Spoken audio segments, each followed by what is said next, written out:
Hi, in this video we're going to be looking at titrations. Titrations is used to determine an unknown concentration of a solution by using a known as a standard. So let me draw you a couple graphs real quick. So this is when we mix.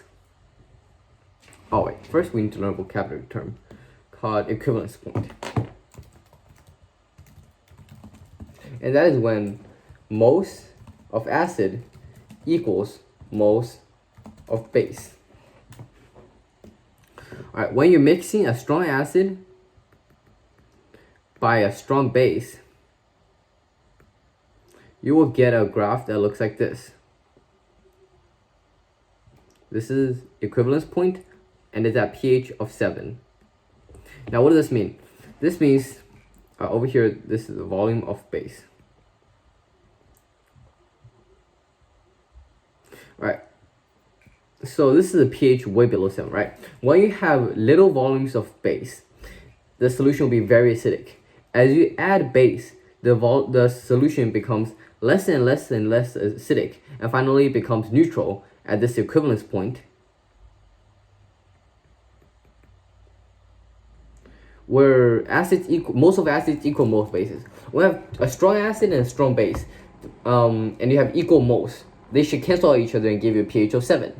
Now, as you add more and more base, it goes out of the equivalence point and the solution becomes basic. Now, let's say we have strong acid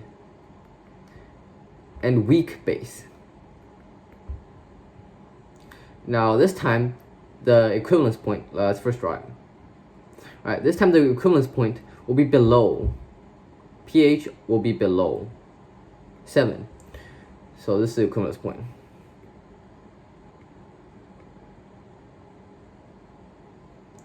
And this is still volume of base. And why is that so? Because when you have equal moles of acid and base, since acid is stronger than the base, the pH will be below 7. Now let's look at when we have bases. Strong base plus weak acid. Alright, acid goes on the bottom. So this time you're starting off with bases. So our graph would look like this now. Oops. Something like this. Alright. Because in the beginning, when you have little acids, it's going to be higher. It's going to have a pH higher than 14. So this is where it starts. And now, since it's a weak acid and strong base, the pH will be above 7. Why? Because when there's equal moles of acids and bases, the base is stronger than the acid, which causes the pH to be above 7.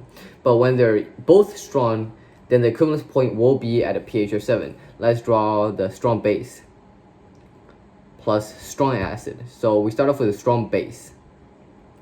Alright, this time the graph will still look like this. No, the graph will still look like this.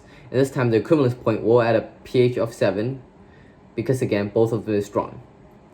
Now you have to be careful what you're starting off with. If you're starting off with acids, then your graph's going to look like an S shape. If you're starting off with bases, then your graph will look like the opposite of an S. And this is it for the introduction to titrations. In the next video, we're going to talk about using some formulas to actually find the titration. Thank you for watching.